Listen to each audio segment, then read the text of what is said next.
অধ্যায় গীতা, সেটার সম্বন্ধে আমি আসব। সেটি পুরনো সময় ছিল, আর যারা বসস্থানে পড়তেন বৃদ্ধ মানুষ, তারাই গীতা পাঠ করতেন। রাত গড়িয়ে আসতো, তারাই গীতা পাঠ শেষ হয়তো করতেন। কারণ গীতার 18 অধ্যায় গীতার মধ্যে, সেটা পড়তে গেলে অধিক সময় লেগে যায়। আর সেই গীতা আজকে সমাজে পড়া হয় না, কারণ সমাজে পুরোহিত কিছু অংশের হয়তো পাঠ করে দিয়ে যায়। বর্তমান সময় তো পুরোহিতকে ডাকা হয়, কেউ কিছু মারা গেলেন আর পুরোহিতকে একটি গীতা পাঠ করালেন। একটি দেহর মধ্যেও কিন্তু আমাদের গীতা, সেটাকে সত্যের মাঝে রাখা হয়, কারণ চরণে তিনি চলে গেছেন আর তিনি হয়তো কোনো গীতা পাঠ করেননি, তাই গীতা তার দেহর মধ্যে রাখা হয়। সেক্ষেত্রে সময়ের অঙ্কে আমি আসব, কারণ গীতা পাঠ এটা অত্যন্ত হয়তো সমাজের ক্ষেত্রে প্রয়োজন। কিন্তু এই সমাজে পুরোহিত সমাজ আর গীতা পাঠ, কারণ অর্থের জন্য কিছুটা পাঠ করে আসে, আর সে পাঠ তারা করে যায় হয়তো 18 অধ্যায় নয়, কারণ 18 অধ্যায় গীতা পড়তে গেলে তার অধিক সময় লেগে যায়। কারণ একটা সময় হয়তো আমাদের দেশের মাঝে এসেছিলেন, রাজ্যের মাঝে স্বামী বিবেকানন্দের, তিনি কিন্তু পাকড়ির মাথায় গীতাকে, তিনি পবিত্র গীতাকে আঁকলে রেখেছিলেন এই পাকড়ির মাথায়। আর হয়তো একটা আমি ধর্মের প্রচার করতে গিয়ে দেহর মধ্যে একটি গীতাকে আঁকলে নিয়েছিলাম, কারণ কালা মানুষ পথ চলছি সে সময় ক্ষেত্রে, তাই এই গীতাকে 6 মাসের জন্যে আমি ধর্মের প্রচার করতে গিয়ে এই পবিত্র গীতাকে হয়তো নিয়ে আমি ঘুরেছিলাম। চলুন, সেক্ষেত্রে হয়তো ঘুরেছিলাম, একটা সময় জীবনে কাটলো। চলো, এ দেহ এ কায়ার মুক্তি হবে, তাহলে এক পুরোহিতকে ডাকলাম। তিনি বৃদ্ধ মানুষ, আর আমি সন্তান অনুযায়ী তিনি গীতা পাঠ করবেন না, কারণ সেটা আমাদের মৃত্যুর লড়াই যখন আসে, দেখবেন বহু ঘরে ঘরে সবাই ক্ষেত্রে তাকে গীতা পাঠ করানো হতো, তারপরেই তার দেহ ত্যাগ হতো। এটা গীতা পাঠ করানোর পর তার দেহ যেন ত্যাগ হতেন। বহু মানুষ দেখবেন জর্জরিত ব্যাধির মাঝে ভুগছে, আর সেক্ষেত্রে একটি গীতা পাঠ করলে সে উদ্ধার হয়ে যেত। আজকে আমরা এই গীতা, সেটা তো সমাজের ক্ষেত্রে হারিয়ে ফেলেছি, কারণ আজকে আমাদের রাজনীতির জোয়ারে ভেসে গেছে। আর যদি আমি মনে করি একটি গীতা পাঠ, সেটা যেই জায়গার মাঝে হচ্ছে, কারণ বাসস্থানে তো আর গীতা পাঠ হয় না, আর গীতা পাঠ সেটা অত্যন্ত সমাজের ক্ষেত্রে প্রয়োজন, কিন্তু সেটা আজ হয়তো হয় না। আর যে গীতা পাঠটি আজকে বাংলার মাঝে হলেন, সেটার মধ্যে একটি লজিক হয়তো হয়েছে। সেক্ষেত্রে জানি না কতটা উদ্ধার গীতা তারা পাঠ করেছেন, কারণ যেটি ব্রিগেড ময়দান, কারণ এগুলো আগে বৃদ্ধ মানুষরা তারা বসস্থানে করতেন, আর আজকে সেখানে একটা রাজনীতির জনজোয়ার ভাসছে। সেখানে এই সত্য গীতাটাকে নিয়ে যেন পবিত্র দয়ানয় নামের মাঝে তারা জাগিয়ে যাচ্ছে। আরে ব্রিগেড ময়দান, সেটা তো রাজনীতির জায়গা, সেখানে সত্যের এই গীতা, যেটাকে আমি পবিত্র মনে করব, তাহলে এটা পড়ে কি রাজ্য পবিত্রর মাঝে হাঁটবে? কারণ গীতা সেটা আমাদের সনাতন ধর্মের, তার মধ্যে বহু ইতিহাস আছে, কিন্তু এই গীতা পবিত্র মনে করি। আজকে যারা এই গীতা পাঠ নিয়ে উচ্চারণ করছে, আরে জানবেন এই সমাজে সারা নেমে পড়েছে, কারণ একটি গীতা পাঠ করতে হবে। তাহলে গীতা সেটা আপনি বসস্থানে সে সময় ক্ষেত্রে করেছে, আর আজকে আপনি একটা রাজনীতির জনজোয়ারে গীতা পাঠ করছেন। এটাই সময়, কারণ তারা গীতাকে বুকের মাঝে আঁকলে নিয়েছিলেন, ভগবত গীতা, আর তার মধ্যে আজও মনে হয় অন্তরে দয়া লাগবে। আমি হয়তো পড়তে জানি না, কিন্তু গীতা নিয়ে আজকে একটা লজিক এই রাজনীতির মাঝে এসে গেছে। কারণ রাজনীতিতে একটি গীতা পাঠ করলে হয়তো দেহ শুদ্ধ হয়, আমাদের রাজ্য শুদ্ধ হবে। কারণ এই রাজ্যের মানুষ অপবিত্র মন নিয়ে তারা এই গীতা নিয়ে লড়াই করছে। আর এই পবিত্র গীতা, সেটা স্বামী বিবেকানন্দ তিনি তো সে সময় আঁকলে রেখেছিলেন পাকড়ির মাঝে, কিন্তু বুঝতে দেয়নি। আজকে সমাজ বোঝাচ্ছে, দেখো আমাদের সনাতন ধর্মের গীতাকে নিয়ে আমি এগিয়ে আসছি, জনজল ভাসো। এটাই তো বাংলায়। তাহলে এই পবিত্র গীতা আজকে যারা এই সমাজে জাগাতে আসছে, আপনারা করে যান।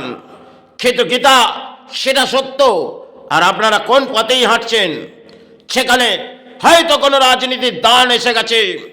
চলে যাই ব্রিগেড ময়দান, একটু গীতা পড়ে আসি, বহু মানুষের ঢল লাভবে।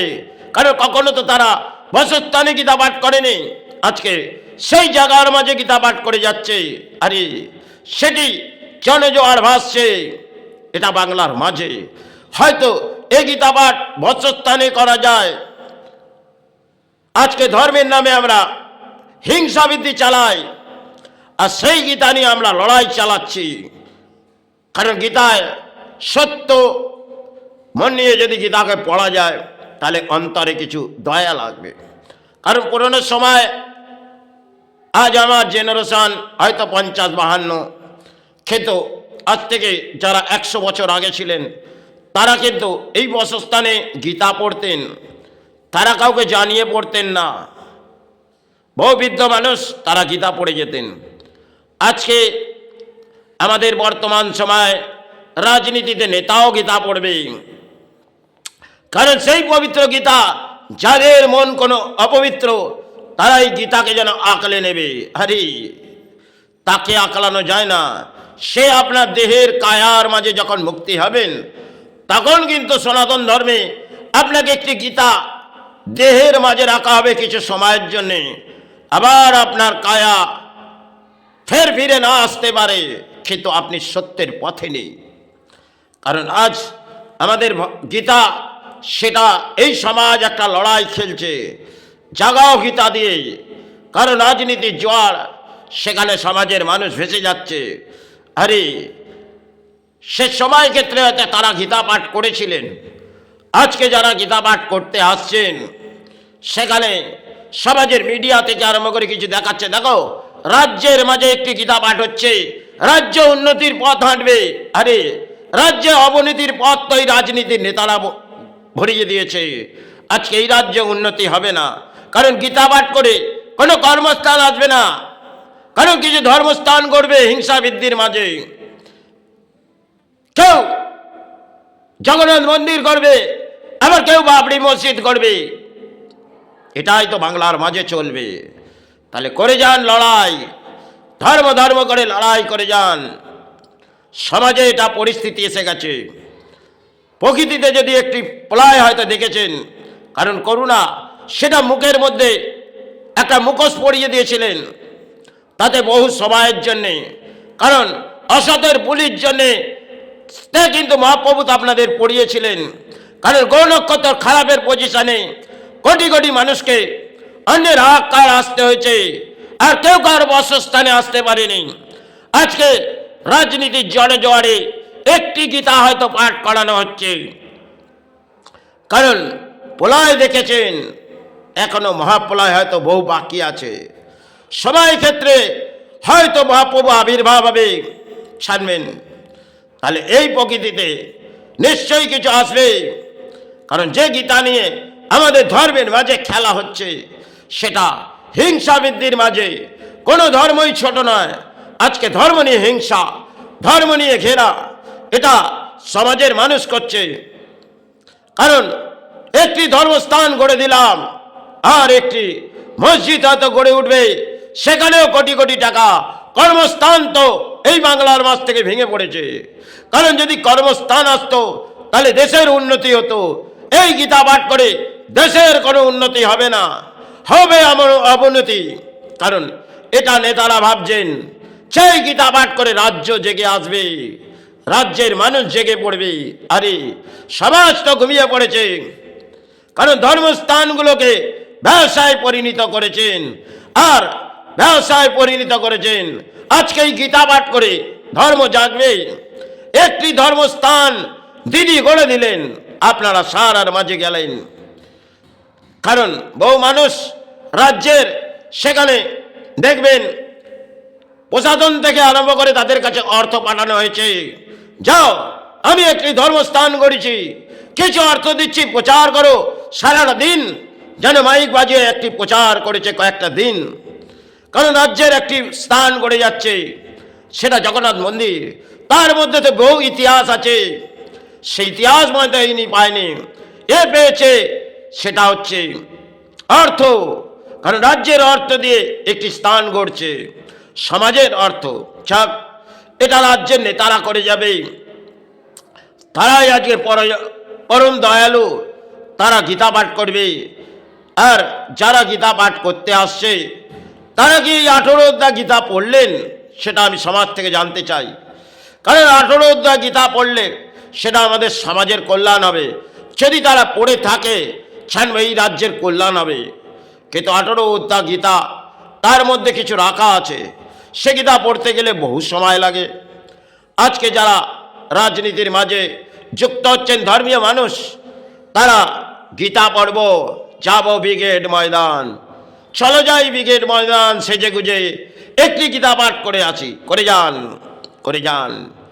হয়তো সময় ক্ষেত্রে এটা আসছে, কারণ ধর্মের গীতাকে নিয়ে নামিয়ে দিয়েছেন, কারণ দেহের মধ্যে তো গীতা রাখা যাবে না।